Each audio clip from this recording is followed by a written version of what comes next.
Wait, slow down. You don't have to rush to top up your RSP, and I'll explain why. So we're currently working with a few new clients where there's not enough time between now and the RSP deadline for us to complete their overall financial plan. So we have to do a separate review, specifically looking at whether it's worthwhile for them to make an RSP contribution to catch up and put that in eligible room, in eligible deduction for 2023. Just as a heads up, if you haven't done so and you're in a higher tax bracket, it might be worthwhile for you to put in some extra dollars into your RSP, and you can do so until February 29th, 2024.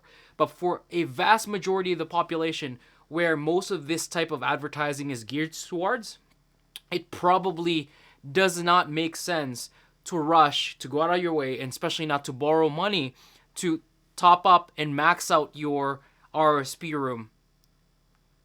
Specifically, if you're in a transitionary state in your career. Let's say you're a student or you're just early on and you're getting your training done where you can foresee a significant increase in income in the coming years. This is very, very possible for med students, dentists, where you're still in training, right? You're not really earning the income that you'll be earning once you're done.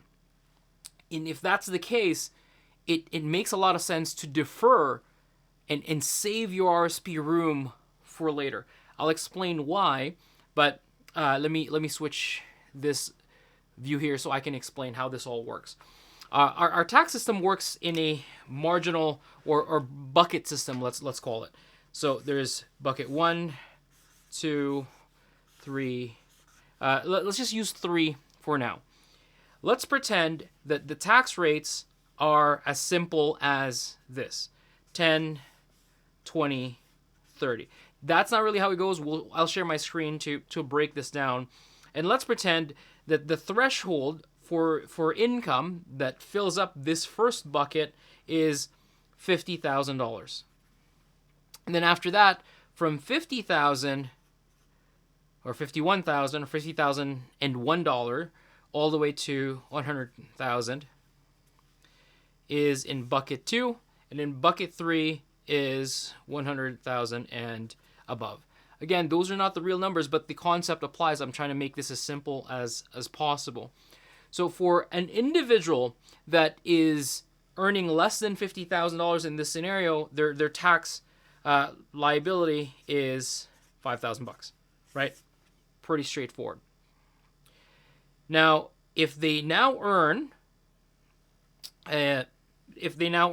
60,000, for example, so they get to this, the first 50,000 is still being taxed at this 10%, but the excess, which is $10,000, is going to be taxed at 20%.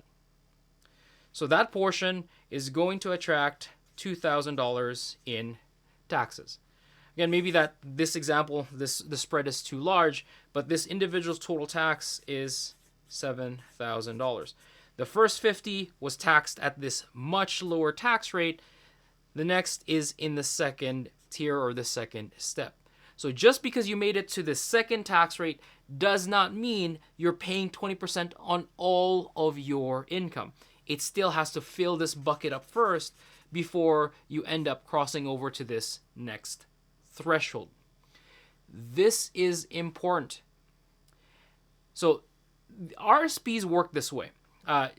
It works as a deduction. So for this individual, if this example is true, they earned $60,000. They make a $5,000 RSP contribution.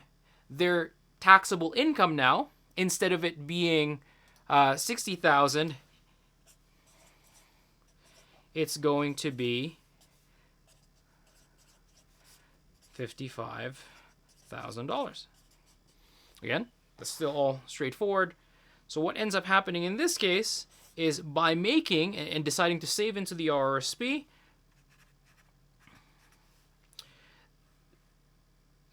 their new tax is still the same, $5,000 on the first bracket, and the only excess now is $5,000. So it's going to be,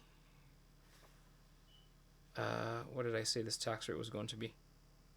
20%. Oh, so $1,000. So this person has a total now tax owing of $6,000. Still, I hope that was quick enough that you can still follow it. So by saving into the RRSP, this person is able to reduce their taxes by $1,000. That's the difference between these two. So I hope that's clear so far, but this is really only powerful if you're in a situation where you're crossing tax brackets like this. So that's one where it's more powerful to verify if we can manipulate it so that you make enough RSP contributions so that your income is brought down to the lower tax bracket or the lower tax rate. Let me share my screen here, where reality doesn't work as cleanly as this. In my example, I used a 10, then all of a sudden jumped to 20%. In this case, for Alberta in 2023, the first combined marginal tax rate is 25%. So for every dollar of RSP contribution that you make, if you're earning income under this $53,000, for every dollar that you put in, you're going to save 25 cents. In the tier above that, you're going to save $30.50. This is important. I mentioned the people that are going to be in transitionary or training stages in their career. The same $5,000 that you contribute right now, you can do it today. Let's go back to this example. Let's pretend that they're just in training. But actually, this happened to my siblings. My brother is still in university. He goes to a bank. He gets emails, and the advertising is to catch up, rush, and to make an RSP contribution. So if he had the means to save $5,000 extra to catch up for RSPs, he would save $1,250 in taxes if he made a lump sum contribution into his RSP, assuming that he previously made no contributions in 2023. But what if he decides not to do that, saves that in his TFSA instead, saves the contribution room, and waits until he's in a higher tax rate? The RSP now is more powerful. It saves $1,800 in taxes versus $1,250. It might seem like small potatoes right now, but if you're planning and you're thinking about this long term, and this applies to a lot of professionals, I already talked about dentists, doctors. If you're paying yourself a salary instead of dividends, this works really well. So if you're, for example, an individual that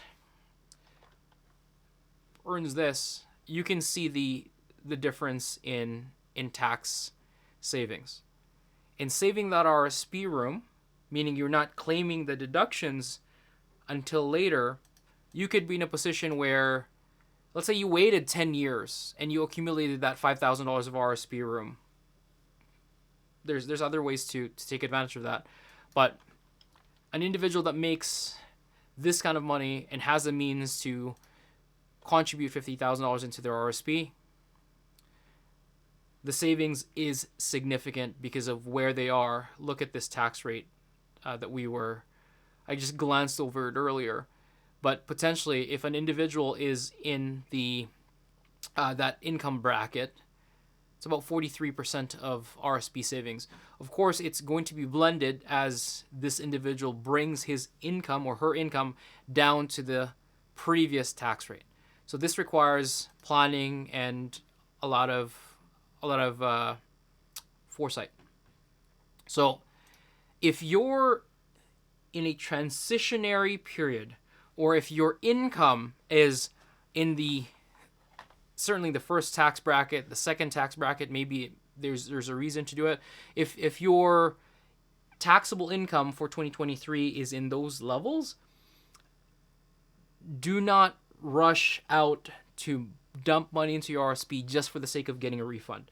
RRSPs are not refund machines. They're there to help you save and invest well for your retirement, for down the road, not for the dollars that you'll save today from a refund. In fact, for it to work properly, that refund is supposed to be redeposited into the RRSP. And most people don't do that. So my call to action here is pretty straightforward. It's pretty simple. If you don't have your T4s yet, look at your December 31st pay stub and see where your total income lies so far. If you're go to this link, I'll put it in the video. Let me share that. Oh, not that one. Go to this link. If you're not really crossing these levels, it might not make sense. So that's the high level tip. Where this becomes a little bit more customized is if you're applying for any government grants, any government relief, like child benefits, for example. Those are income dependent. So if you're just teetering at the level of income where you would no longer be eligible for these benefits, it might make sense to make an RRSP contribution, not for the tax savings, but so that you can qualify for these grants, these social assistance programs, and it might help your family. But with that, do not rush, okay? And incidentally, if you made a contribution already, you can't withdraw that anymore, right? But you can decide not to claim that deduction this year, and you can save and choose to deduct that in future years when you already have higher income. That's it. I hope this helps. Cheers. If this was valuable, click like, click subscribe. I'll see you in the next video.